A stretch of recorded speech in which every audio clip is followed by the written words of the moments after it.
Alguns skatistas passam anos tentando conquistar um lugar na cena e outros simplesmente aparecem e mudam tudo da noite pro dia. A história do Anton Dixon é uma das mais impressionantes e talvez uma das mais trágicas. Em poucos meses ele saiu do completo anonimato para se tornar um dos skatistas mais populares do mundo. Com um estilo leve, sem esforço e uma personalidade cativante, ele rapidamente conquistou fãs em todo o planeta. Mas tão rápido quanto ele apareceu, ele também desapareceu. Em poucos anos a sua carreira desmoronou.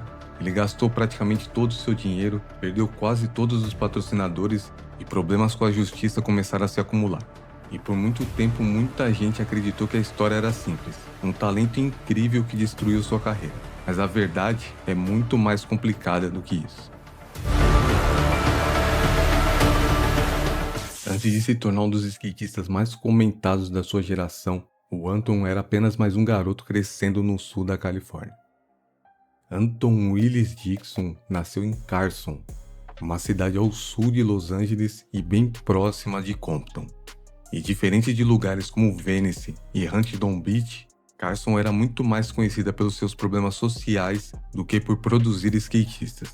Década de 90 e início dos anos 2000, crescer no sul da Califórnia não era fácil.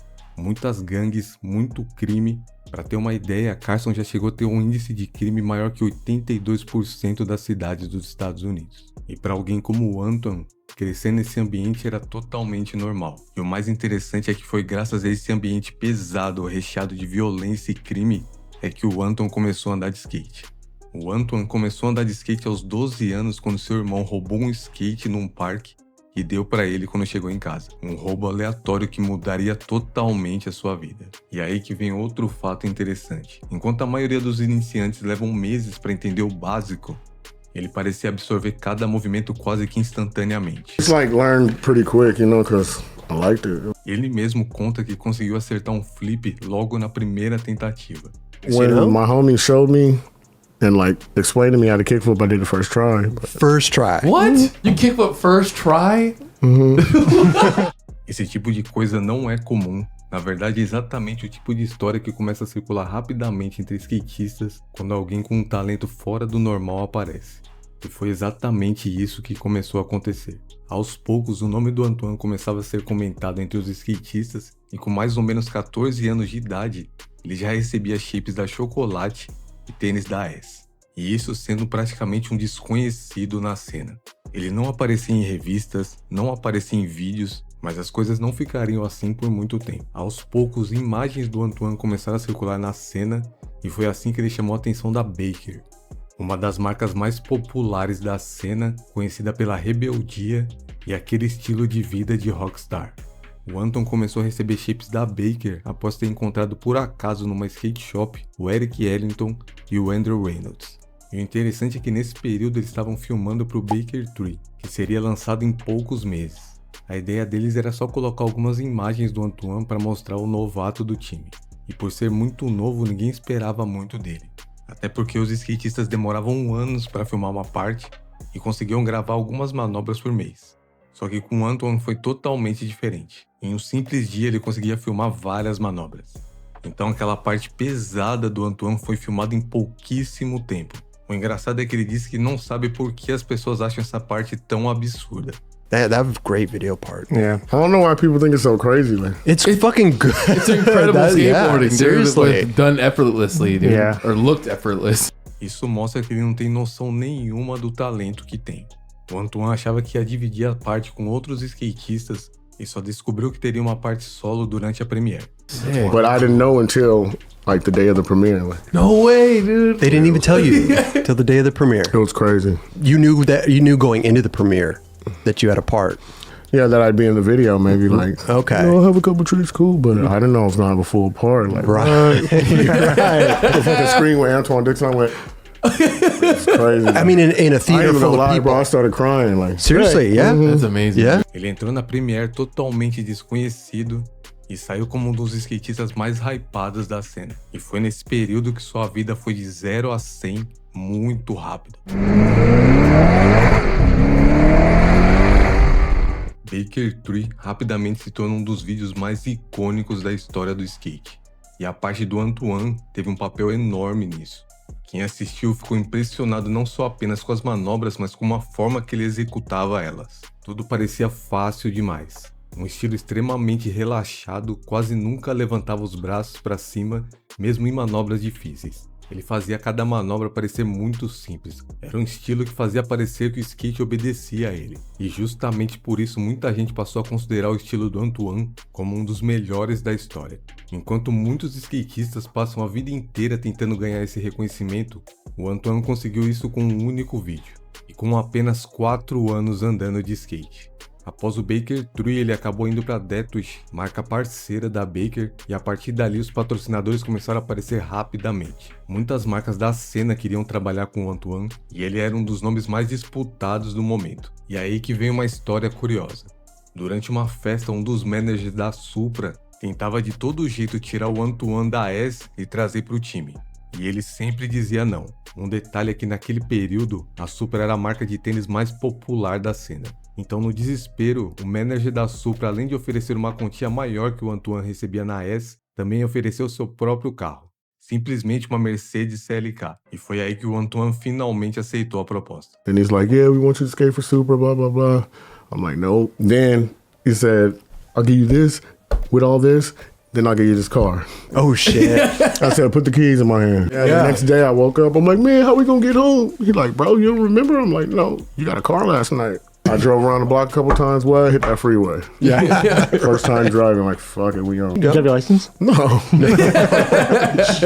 No license, no insurance. No, Riding just got a car. dirty. Esse tipo de situação comprova o hype que ele tinha naquele período. Parte do motivo desse sucesso era a combinação de duas coisas.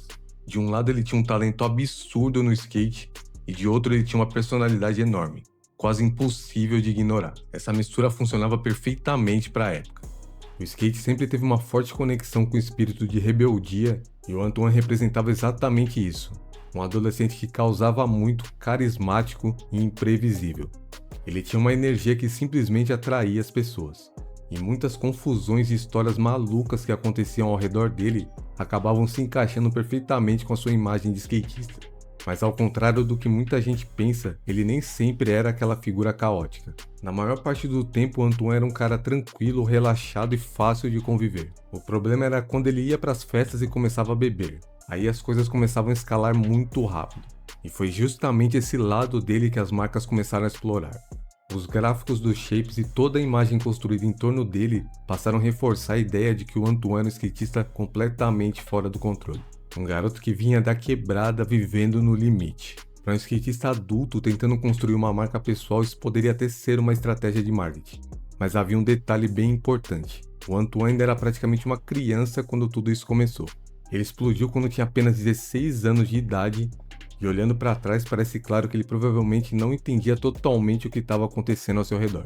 As festas, as confusões e até pequenos problemas com a polícia acabavam gerando atenção para o seu nome. Para as marcas, aquilo também servia como publicidade gratuita. Cada incidente ajudava a reforçar o personagem que estava sendo construído em torno dele. Um skatista imprevisível, vindo das ruas, vivendo sem regras. Mas com o tempo as consequências começaram a aparecer.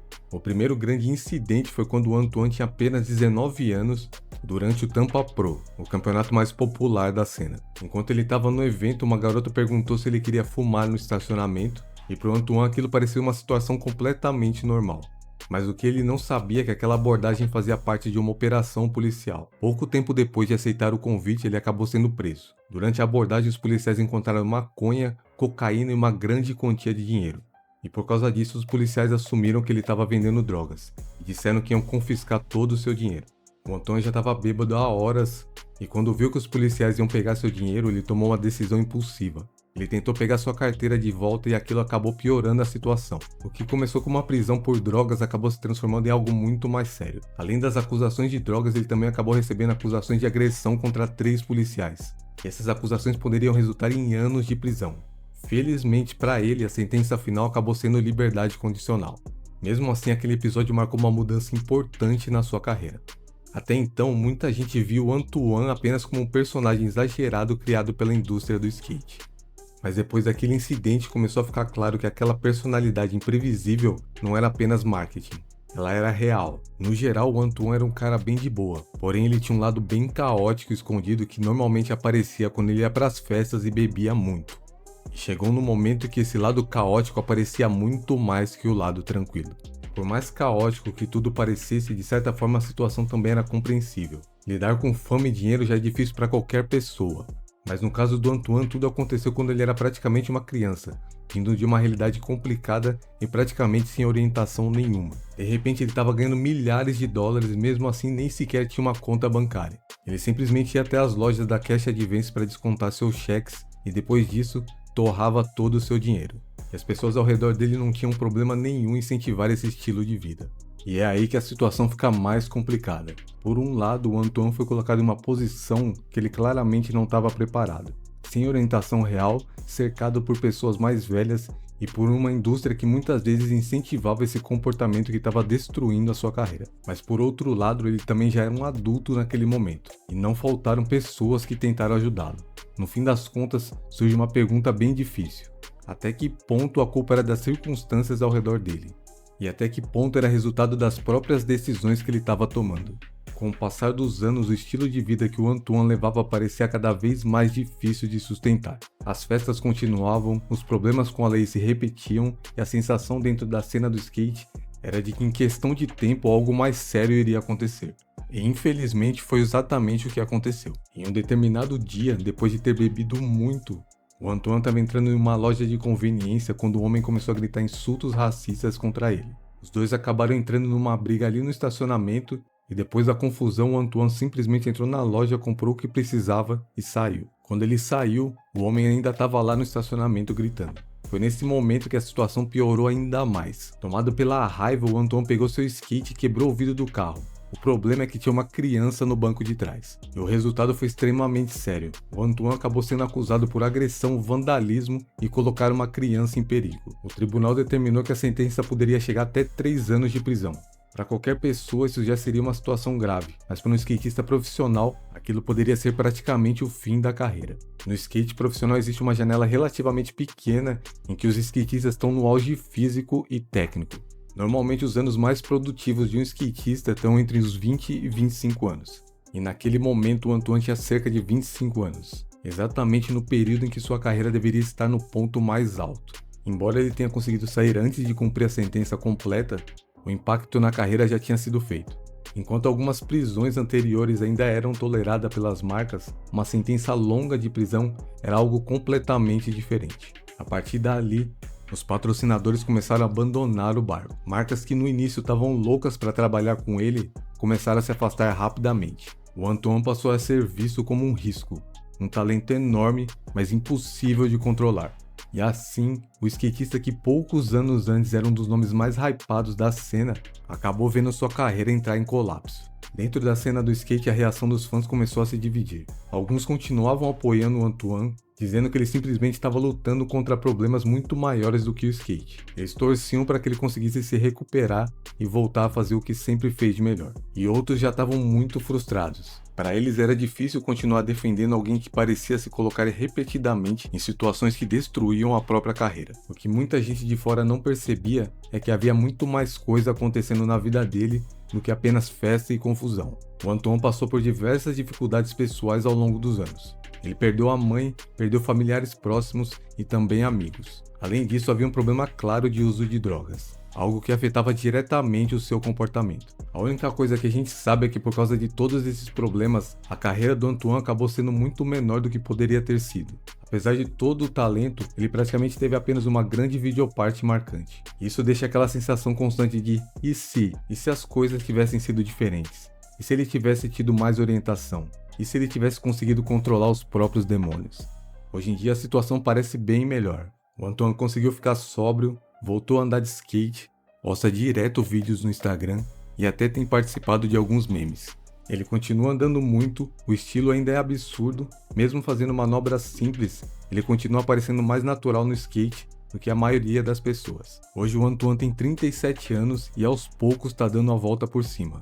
A prova disso é que esse mês ele foi capa da Thrasher, o que significa que ele tem muita lenha ainda para queimar e talvez exista a possibilidade de vermos uma nova videoparte em breve. É o que eu e muitos fãs ao redor do mundo torcem. Porque no final das contas, independentemente de tudo que aconteceu ao longo do caminho, o Antoine Dixon continua sendo lembrado como um dos skatistas mais talentosos e estilosos da história.